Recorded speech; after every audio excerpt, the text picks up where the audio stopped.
Kebas. Moga-moga cukup nih ya. Katanya nggak cukup, tapi nggak apa-apa. Tetap Ukurannya L. L ya. Katanya kalau aku apa nih? XL harusnya. Nggak usah dikancing nggak apa-apa Pak. Nggak usah dikancing lebih. Berarti itu menghina gue. Kalau menghina itu berarti perut gue buncit. Jadi kalau nggak bisa dikancing perut gue buncit itu. Nggak ada yang ngomong lah ya guys. Tapi aku tuh analisa loh. Kecil banget itu. Nah, pas kok. What? Nggak bisa kencing. Nah, sabut kancing memang benar, tapi oke lah ya. Oke lah. Oke.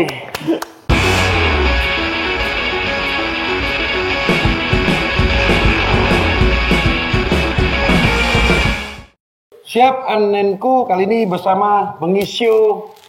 Nah, kali ini kita lepas dulu karena tadi udah negatif saya. Biar kelihatan gantengnya ya. Terima kasih Mas bukan fuckboy. Bener ya? Chris. Nah, Chris, oh Chris ya? Chris. Ini kan banyak orang nggak tahu nih. Iya. Gue kenal lu juga karena ikut lelang apa? Jaket ini ya. Ojol. Tujuan dari saya undang Chris ini ingin banyak tahu sih. Kenapa sih sampai mau ngelelang, terus siapa sih Chris, kan mungkin banyak nggak tahu juga karena banyak di belakang layar. Tapi yang saya cari bukan itunya. Yang saya ingin tahu kerelaan hati seorang Chris untuk bisa mengadakan lelang ini tujuannya untuk apa? Mungkin perkenalan dulu lah. Terus kenapa namanya kok bukan fuckboy, itu memang sebelumnya fuckboy atau bukan itu? Nama aslinya mana? Tapi dengar-dengar tadi kok bisa ngomong Jawa itu. Bisa. Aslinya Jawa. Jadi perkenalan dulu lah Chris. Iya. Jadi nama saya Chris. Saya ini content creator. Sekarang aktifnya di belakang layar. Balik ke asalnya. Kalau dulu sempat bikin sketsa di Instagram, di YouTube gitu dengan jaket itu. Jadi jaket ini tuh dulu saya pakai untuk bikin web series, bikin sketsa di Instagram gitu. Terus sekarang milih untuk pelan-pelan meninggalkan konten itu. Maksudnya bikin tetap aktif tapi mengurangi akhirnya saya di belakang layar, balik ke asalnya karena dulunya memang begitu. Tapi bagus loh Pak web seriesnya yang di YouTube. Gak tahu. Udah nonton emang? Aku nonton. Oh nonton. Iya. Apa coba? Jadi dari dulu tentang dia sama cewek yang memang kan web seriesnya beda-beda episodenya. Jadi si cewek itu kadang suka ngambek padahal lagi kerja gitu kan, lagi benar ya? narik gitu. Emang aku nonton. Iya memang nonton real ya. Ada yang nonton ternyata. Mungkin ada yang nonton. Ada. Iya. Makanya aku kan diundang itu, tag sama satu teman, makanya saya ikut. Apalagi memang banyak saudara-saudara kita yang kena. Iya, musibah. Terus pertama kali pakai jaket itu di web series, berapa kali web series itu? Berarti kalau ini dari mulai pertama aku bikin di Hari Ojol.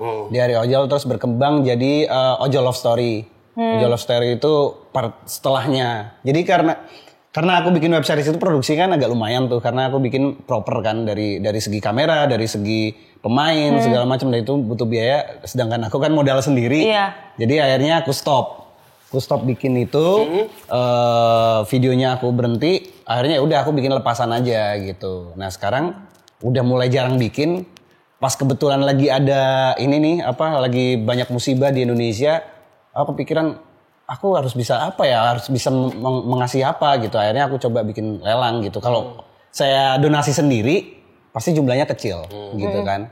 Gimana caranya saya bisa mengumpulkan donasi yang agak lumayan, akhirnya ya udah memutuskan untuk lelang. Terus muncul idenya itu berapa hari sebelumnya tuh muncul itu? Buat lelang. Kegalauannya ya?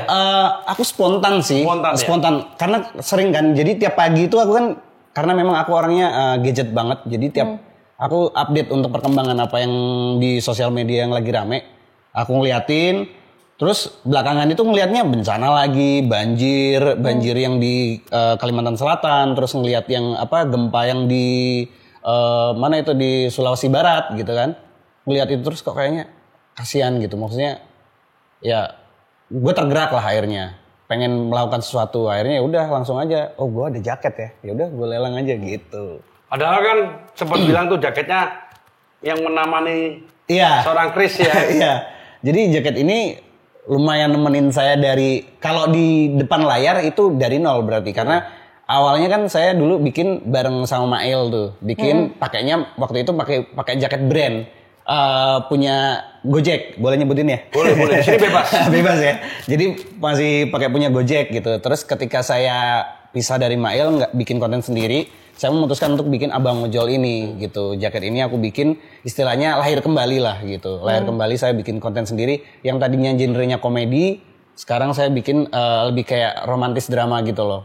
romance gitu. Jadi ya udah sampai akhirnya 2 tahun lah ini, 2 tahun kurang lebih 2 sampai 3 tahun nemenin saya. Jadi ini jaket satu-satunya nih ya?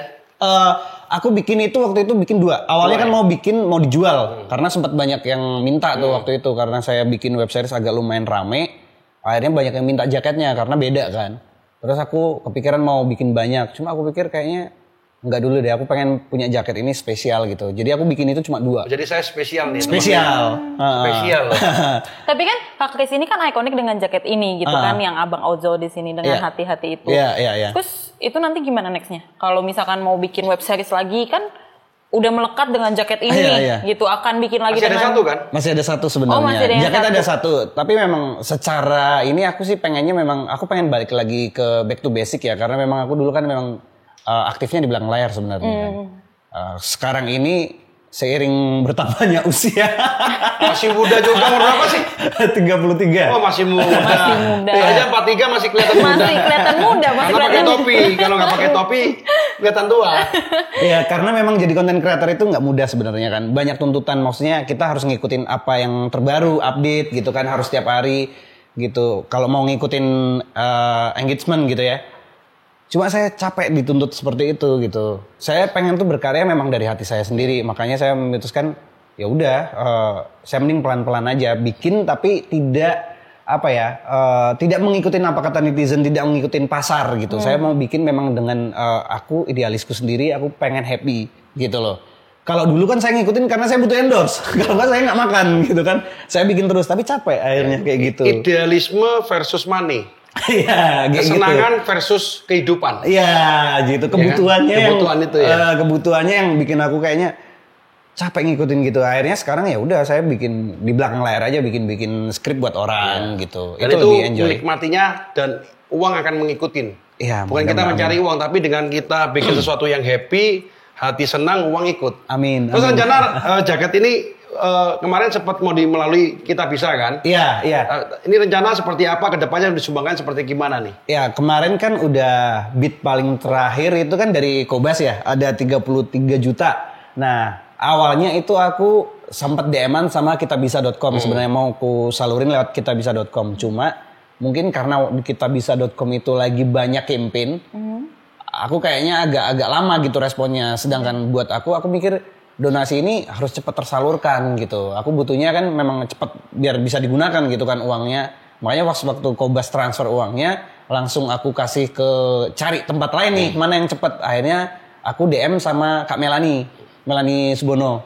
Aku aku transfer ke beliau. Beliau itu punya rumah Melani Harapan Rumah Melani gitu. Dia bikin komunitas untuk charity gitu. Jadi aku melalui beliau akhirnya langsung tersalurkan. Langsung gitu. Ya? Langsung. Puji Tuhan bisa berpartisipasi ya. Gitu. Akan dengan lelang ini kan lumayan sukses nih. Akan bikin lelang-lelang kan banyak yang ikut tuh ternyata kan kemarin saya lihat. Ada dari yang pengusaha Medan juga. Iya. Siapa tahu mau bikin lagi, tapi saya nggak ikut nanti. Aku dipikir wah Kobas ini nggak niat bantu, nanti maunya ikut-ikutan doang ini. Iya. Kalau bikin lelang lagi nggak kepikiran sih, nggak kepikiran untuk lelang lagi karena aku ini kan selalu aku bikin gimana caranya memang ngikutin apa yang aku mau gitu, maksudnya yang aku happy gitu. Nggak mau yang akhirnya memanfaatkan momen, wah lelang nih bagus, akhirnya aku lelang terus ya walaupun tujuannya nanti buat donasi, tapi aku nggak mau begitu sih. Pengennya ya mungkin ada cara lain ya, nggak tahu kedepannya gimana, aku ngikut aja gitu. Kalau tapi memang menurut Mas Kris ini, kemudian Kris ini dana yang terkumpul lumayan nggak untuk bisa dibantukan disalurkan tuh? Apa kurang gitu misalnya? Kalau ngomongin dari segi realistisnya memang angka itu sebenarnya tidak memenuhi untuk semua mengcover semua ya. Tapi kan bukan dari nominalnya sebenarnya, dari niatannya kan gitu kan. Dan donatur pun nggak cuma dari satu saya kan, masih banyak yang lain segala macam. Paling tidak tujuan saya bikin donasi ini bukan untuk besar-besaran angka, tapi ngasih ngasih gambaran ke orang-orang bahwa kita itu juga bisa berbagi gitu loh, bisa melakukan dengan apapun caranya gitu. Aku ngajak sih, lebih ke ngajak orang-orang, ngasih contoh walaupun nominalnya kecil, tapi kita bisa bergerak gitu. Kadang kan orang mikirin angka, lupa dengan value-nya nih. Aku pengen value-nya itu biar semua orang tergerak untuk bikin gitu. Oke, sebelumnya pernah ngadain lelang gini nggak? Apa pertama kali ini? Kalau bikin Lelang kemanusiaan. Kalau lelang baru pertama, kalau donasi sebelumnya pernah. Awal Covid aku bikin. Awal Covid aku bikin ngumpulin donasi juga. Awal Covid tuh. Terus habis itu sekarang baru kedua kali. Aku mau tanya lagi nih. Ini kan pengalaman saya pribadi nih dari seorang Chris. Kan kadang orang itu kan melihat tadi bilang bahwa kita yang penting ikhlas. Iya, iya. Nggak karena uang, karena apa. Tapi terkadang orang lihat, loh kamu nyumbang kok dipamerin misalnya kan. Kayak contoh saya beli nih. Kamu kok nyumbang kok dibikin konten. Misalnya seperti ini. Tapi terkadang apa yang saya pikirkan itu nggak sama dengan netizen pikirkan. Saya tuh pinginnya dengan hal ini mungkin tidak hanya Chris, tapi ada Chris lain yang bergerak satu sama lain untuk menyebarkan virus-virus kebaikan. Apalagi di dunia sosmed sekarang ini, kalau kita cuma bantu diem diri, tidak bisa menggerakkan, menurut saya percuma. Menurut pendapat Chris itu benar atau salah? Kadang-kadang banyak yang, Kobas, kalau bantu diem-diem aja. Itu awal-awal saya bantu. Itu kalau bantu diem aja. Kalau dalam bahasa lainnya tuh ria katanya. Lu bantu kok pamer-pamer. Tapi kalau menurut saya, kalau kita nggak disebarkan, tidak akan menularkan virus itu. Boleh nggak dari pendapat seorang Chris? Karena orang banyak melihat itu, lu bantu cuma mau bikin konten. Lu mau bantu cuma karena mau gaya. Tapi menurut saya, pendapat saya berbeda. Tapi kalau dari seorang Chris gimana sih? Kalau aku ngelihatnya simple sih ya, karena setiap orang kan beda kepala, beda isi. Sudut pandang orang itu beda-beda. Kayak kamera ini kan angle sana ngelihatnya beda. Kadang orang angle sini kelihatan baik, kelihatan ganteng, dari sini jelek gitu kan. Jadi beda-beda. Dan itu memang semua orang punya hak untuk menilai itu. Tapi balik lagi, kalau aku mikirnya apapun itu, yang penting hasil tujuannya, hasilnya bagus ya udah gitu. Dia sih sampai situ gitu. Orang mau ngelihat ria ya biarin aja. Kan kita nggak tahu, kita bukan hidup di dunia ini bukan menjadi pengadil manusia ya. Yang ngadilin kan Tuhan gitu kan. Ya udah ada tugasnya masing-masing gitu. Kita melakukan apapun ya terserah. Kalau misalkan kita mau ngomongin donasi nih dipamerin, niatnya Kobas adalah memang untuk memotivasi. Ya sudah, nggak peduli dengan orang lain gitu. Orang lain mau menilai apa ya terserah. Aku punya pendirian sendiri gitu. Kalau aku gitu sih. Ya, terima kasih. Itu memang kalau saya terakhir itu waktu saya nyumbang-nyumbang itu saya nggak peduli lagi. Tapi buktinya dengan saya posting di IG tuh kemarin banyak banget yang ikutan nyumbang malah. Ya itu memang harus gitu. Ya itu positif negatif sih ya. Iya positif negatif. Tapi aku selalu yang penting niatan hati kita lah. Iya karena kan balik lagi yang tahu isi hati kita kan kita gitu. Apapun itu. Ya terserah orang mau menilai apa gitu. Tapi kan. minimal kalau dianggap kita positif atau negatif, minimal dana yang kita berikan itu bermanfaat untuk orang lain. Nah, poin terakhirnya itu doang. Dan yang paling lucu itu adalah orang itu kadang komentar, tapi tidak melakukan apa-apa, nothing gitu. Jadi melihat dari sudut pandang yang negatif, tapi dia nggak melakukan apapun gitu. Oh pamer nih segala macam, tapi dianya nggak melakukan pergerakan apapun. Nah itu lebih parah sebenarnya. Jadi cuma ngehujat aja. Aku cuma cari muka gini gitu segala. Kadang orang komentar negatif itu jangan salah. Dia itu sebenarnya nggak niat itu. Dia cuma pengen diperhatikan. Kalau aku ngamatin ya, orang-orang itu pengen dinotis doang sebenarnya. Kadang komen-komen apa ketika dibales, terima kasih, apa kabar gitu. Banyak yang seperti itu. Muja dulu, habis itu biar dapat dinotis. Kita kan biasanya kalau kebaca, wah pengen balas nih. Bilang dibalas, dia beda langsung 180 derajat. Banyak yang begitu. Oh iya sih, kadang kalau aku baca di komen-komen Instagram memang biasanya kayak gitu. Iya, karena kalau minimal kalau dengan berbagi itu senang gitu. Iya, kitanya juga happy. Maksudnya bisa ngebantu walaupun sedikit. Nah, kenapa sih alasannya Kak Kris tuh mau ngelelang jaket ini? Maksudnya mau donasi, ngelelang jaket ini untuk donasi. Apakah mungkin pernah merasakan di posisi itu ataukah ada keluarga yang di sana atau gimana? Iya, kalau mengalamin bencana alam, puji Tuhan alhamdulillah belum pernah. Jangan sampai lah ya. Jangan sampai. Tapi kalau hidup saya dari kecil saya susah. Jadi saya tahu rasanya, pernah ngerasain 2 hari nggak makan saya pernah. Gitu dulu tuh karena saya berangkatnya dari orang yang nggak punya ya, dari keluarga yang nggak punya. Dulu kalau orang di luar itu hujan, di dalam rumah saya itu gerimis. Netes. Iya, karena rumahnya dulu pakai bambu, pakai bambu jadi kerasa gitu. Jadi saya ngerasain susah. Jadi saya punya impian ya saya harus keluar dari zona itu, saya harus berubah, syukur-syukur bisa bantu orang lain gitu. Jadi ketika ngelihat orang lain, aku tuh orangnya nggak tegaan gitu. Jadi akhirnya ya udah kepikiran untuk hal-hal yang semacam ini sering saya lakukan sih gitu. Kalau saya memang seneng ikut lelang. Karena saya pernah ngerasain hal di susah. Saya pernah makan nasi sama Garam doang. Sama Kobas. Waktu 92 saya pindah Jakarta. Oke. Masih tinggal di ruko. Kayaknya kalau kuliah itu P12, belum lagi kalau di Senen itu ditodong. Iya. Anak budut. Iya. Karena muka saya Cina kan. Mana? Ya kan? Zaman itu ya, zaman masih itu. begitu, Terus ya. kalau beli ke mana? Kalau saya beli makanan di Guru, zaman dulu Kelapa Gading, sekarang jadinya apa tuh? Apa? Itu kalau beli, Pak kamu beli nih. Aduh duitnya kurang, balikin aja. Itu tahun 96 saya pindah ke Jakarta. Iya, Masih ruko depan itu satu ruko, 1-2 kantor papa saya itu. Itu saya sempat ngerasa makanya kalau bantu saya kadang-kadang ya bukan untuk bergaya-gayaan tapi memang senang aja kita. Iya. Ya kan? Kan Karena kita nyari happy ya, nyari happy. Maksudnya orang lain selagi kita tidak merugikan orang lain, ya kan? Kita melakukan ini happy ya sudah. Ya. Gitu. Mungkin kalau sekarang saya lebih tata. Kalau dulu pertama kali jadi selebgram, itu lo lihat baca komen, Kobas ini apa nih siapa sih ini siapa. Bacaan tato tuh kesel ya, tapi sekarang udah biarin aja lah. Yang penting niat hati kita lah. Iya. Ya karena apa yang kita lakukan tuh kan yang tahu yang atas. Betul. Ya balik lagi ke diri kita sendiri. Yang penting kita menjalaninya happy, nggak ngerugiin siapapun. Orang mau sakit hati kan dia sendiri. Tapi minimal udah kenal kan. Terima kasih yang udah nge-tag saya. Itu ceritanya juga lucu tuh Mas. Jadi saya tuh jarang banget misalnya kalau lagi kerja tuh lihat kan. Tapi biasanya saya lihat kan tadi saya tunjukin tuh. Lihatnya di hati kan. Tiba-tiba ada yang nge-tag saya. Akhirnya saya ikut aja itu. Iya. Ya kebetulan aja memang. Terus akhirnya bisa kenal Mas Kris juga. Suatu rezeki juga kan. Ya rezeki buat tambah teman lagi minimal tambah teman ya. Oke. Ya, itu namanya jodoh ya. Jodoh. Terus aku mau tanya-tanya lagi nih. Kan sekarang pinginnya di balik layar tuh. Kenapa sih? Apa lebih enak di balik layar atau depan layar sih? Ada min plusnya ya. Kalau aku cenderungnya memang aku punya impian pengennya dikenal sebagai director sebenarnya. Jadi pengennya di belakang layar kayaknya lebih seru aja berkutat dengan skrip, dengan kru gitu. Struggle-nya itu lebih berasa gitu ketimbang yang di depan ya, walaupun depan juga ada upaya yang memang besar juga gitu. Tapi aku lebih nyaman ketika di belakang layar. Kalau di depan itu gimana ya, privasinya yang kadang yang aku yang agak sungkan ya gitu. Kalau mau ke tempat-tempat yang happy susah ya. Aku pernah kok Mas. Jadi waktu itu aku sama keluarga lagi di mall, terus difoto dari belakang, terus di DM.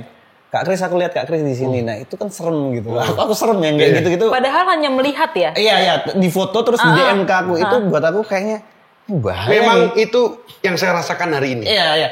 Karena kan orang itu lihat dari jauh nggak tahu dalamannya. Misalkan gini, kita ketemu nih ngobrol, kita ngomongin kerjaan di luar, di foto sama orang kayak masuk di Lambe Turah misalkan. Kita foto, kita lagi ngobrol gini, dikiranya lagi kencan. Iya. Orang nggak ada yang tahu gitu. Jadi kan banyak. Beda sisi lagi. Orang nggak tahu isinya apa obrolannya dari jauh di foto, habis itu menyebar kemana-mana. Itu bahaya buat saya. Contoh lah, saya dulu ke puncak itu gak ada yang notice saya. Ya. Saya biasa kalau ke puncak celana oblong, sandal jepit, kaos singlet gitu. Jadi kalau dulu cuek aja, sekarang pun cuek. Tapi kalau sekarang ada yang notice. Ini bukannya Kobas yang podcast sama Leslar ya? Oh iya. Biasanya dia nggak pernah. Itu kalau di warung Brasco tuh ada tuh bubur Cianjur. Kalau biasa nggak pernah. Tapi kalau saya cuek kan, memang saya biasa aja. Memang saya yang maksudnya biasanya nggak kenal sekarang tahu gitu. Jadi, waduh. Harus jaga itu kan akhirnya. Kadang image itu yang susah. Tapi kalau saya cuek lah. Karena saya terbiasa memang cuek. Ya image-nya susah. Kalau image itu kan apa yang kita buat kan. Iya betul. Jadi memang buat kehidupan pribadi sih sebenarnya yang niatnya kita nggak pengen share kan. Sosial media itu kan ya memang semuanya bisa di-create kan. Aku pun sebenarnya apa yang ditonjolkan di kayak bukan fuckboy segala macam itu kan aku create sebenarnya. Oke, kenapa sih bukan fuckboy? Mumpung nyambung nih. Iya. Kenapa sih memang sebelumnya fuckboy? Agak juga. Kenapa sih? Iya, jadi apakah karena setiap konten perempuannya ganti-ganti atau gimana nih? Iya. Memang ya. Tahu banget nih. Itu ceweknya. Oh, mungkin ya. Iya, jadi kalau bukan fuckboy itu sebenarnya karena memang rame ya. Waktu itu memang keyword fuckboy itu lagi tren, lagi hits gitu, keyword itu. Karena memang kan aku biasanya analitik dulu kan. Jadi aku membuat sesuatu itu selalu saya research dulu. Saya cari tahu dulu kayak misalkan ojol. Di luar dari saya pernah jadi tukang ojek. Jadi dulu kan saya serabutan. Saya kerja pernah jadi tukang ojek juga. Pernah. Makanya malah nih buat ini ya. Jadi saya waktu bikin konten itu dulunya kan saya memang kerja di film sebagai freelance. Kan banyak waktu luangnya kalau nggak syuting. Nah, saya ngisi waktu luang ya jadi driver ojol gitu. Pas waktu driver ojol waktu itu memang peaknya lagi tinggi. semuanya ngomongin tentang ojol gitu. Bahkan ada akun drama ojol segala macam. Nah, disitulah aku ngeliat peluang. Aku bikin istilahnya personal brandingku seperti itu. Aku tuh orang yang nanggung soalnya Kobas. Nggak tinggi, nggak pendek, nggak putih, nggak hitam, ya kan? Nggak Cina, nggak Jawa. Nggak Cina, nggak Jawa. Jadi bingung ya? Bingung gitu. Krisis identitas. Iya, krisis identitas, makanya. Ya. Kalau ke gereja diomelin. Iya, aku begitu. Iya, kalau ke masjid nanti. Iya, aku ngerasain itu karena memang mama papa aku kan beda campuran mama Cina dari papa Jawa, jadi dulu pernah ngalamin tuh. Nah, balik dari personal branding itu, aku kepikiran gimana caranya biar orang ngeh aku gitu. Kalau Kobas terkenal dengan topi yeah. gitu kan. Kalau misalkan siapa ya, Tesi dengan cincinnya gitu. Mas Anji dengan topi juga. Iya, seperti dengan kupluk kalau Anji gitu kan. Jadi personal branding itu memang perlu gitu untuk menjadi public figure, untuk dikenal. Nah, saya ini apa? Saya pakai kacamata akhirnya. Walaupun saya memang minus gitu kan. Dulunya kan saya nggak pernah pakai kacamata. Saya akhirnya beli kacamata, saya pakai. Akhirnya ada identik pakai kacamata. Terus saya pakai jaket ojol, orang akhirnya lebih tahu. Bahkan dulu sampai dipanggilnya Bang Ojol. Gitu. Dari situ aku bikin. Terus bukan fuckboy, akhirnya gara-gara yaitu aku ngelihat picknya lagi bagus. Aku pakai nickname itu pakai bukan fuckboy. Kalau fuckboy kan kayak ngaku-ngaku banget gitu kan. Nah, aku bikin bukan fuckboy. Sebenarnya itu cuma buat gimmick aja sih sebenarnya. Kalau konten yang cewek-cewek ganti memang aku selalu casting. Jadi aku kalau bikin konten itu kalau orang kan ya udah collab gitu. Kalau aku cari memang kalau tidak sesuai karakter. Ya? Berarti orang perfect dia. Ya, kalau nggak sesuai karakter nggak mau aku gitu. Walaupun cantik gitu ya, tapi memang nggak sesuai karakternya ya enggak. Oke, kamu kan nonton? Iya. Ya, kamu nonton nih. Baper nggak kalau aku bikin konten itu? Gimana? Kadang suka gemes sih sama perempuannya. Maksudnya gini, pernah tuh aku nonton satu episode yang benar-benar bikin aku kesel. Mungkin Kak Krisnya lagi narik ojol gitu. Terus ceweknya minta apa, aku lupa. Tapi nggak diturutin, dia ngambek. Yang sampai Kak Kris di depan pintunya dibanting. Dalam hati gue, seumur hidup gue gak pernah jadi perempuan kayak gini gitu. Berarti lu ngikutin hebat banget tuh. Ngikutin. Memang tahu, makanya aku bisa bilang kalau Kak Kris tuh trennya jaket abang ojol ini. Berarti ini spesial, makanya dia berani ngomong ini memang. Nah, karena memang kalau nggak nonton mungkin nggak tahu kali ya. Iya, nggak tahu. Ya karena memang. Terus lu kalau nonton ada yang viral nggak katanya? Yang drama seri web series yang dibuat. Suka muncul di Explore juga sih. Iya. Ya, jadi dulu aku aktifnya itu 2018 sampai 2019 sebenarnya. Kalau 2020 kemarin masa pandemi ini kan aku patah hati. Katanya ada ini viral juga. Ini viral di Facebook, ini 10 juta yang nonton. 10 juta nonton. 10 juta yang nonton di Facebook. Yang buat aku sendiri semua. Apanya jadi apanya semua. Aktornya juga ini aku juga yang main. Jadi aku di sini bisa dibilang kayak one man show sih. Jadi aku yang nulis aku, ngedirect aku, yang main aku, yang edit aku, yang grading aku, semuanya ya. Yang coach actingnya, karena ini kan semua yang main polisi sebenarnya. Jadi mereka nggak punya basic cewek termasuk polisi tadi tuh, poluan. Iya, semua poluan. Pantesan rambutnya keren banget tuh. Ya. Ini pakai apa nih? Ini pakai drone. Ini syutingnya di Simalungun, di Siantar, di Medan. Berapa lama? Aku syutingnya ini seminggu. Seminggu. Memakan waktu seminggu. Semuanya sendiri. Dari ide, konsep, edit, yang syuting juga sendiri cuma seminggu. Iya, seminggu. Tapi ada beberapa tim. Aku totalnya krunya ada 6 termasuk aku. 6 orang. Jadi 10 juta yang nonton ya. Luar biasa loh. 10 juta. Saya sampai hari ini aja Lesnar aja 6,1 masih. Tapi kalau di Facebook ya. Tapi kalau di YouTube saya sendiri yang nonton 40.000. Iya, tapi kan sama aja. Yang mau di Facebook, mau di mana, mau di Twitter. Iya. Yang pasti itu orang semua itu. Iya, betul.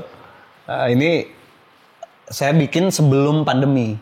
Setelah saya bikin ini tayang, habis itu pandemi. Habis itu saya patah hati. Nggak bikin lagi, udah males ngapa-ngapain waktu itu, memang males sih, stres gitu. Karena ketat banget ya waktu itu, mau sedikit juga dibatasin, harus mengikuti itu. Betul. Dari situ udah vakum, bener-bener vakum. Udah akhirnya balik lagi, bikin skrip tapi gue kasih orang gitu. Akhirnya malah syuting. Ini terakhir kalinya nih, sebelum kita tutup nih. Iya. Ke depan mau seperti apa nih, Mas Kris ya? Iya. Mau bikin skrip, terus karena dengar ada ini ya, bisnis lainnya juga nggak? Ada bisnis parfum ya?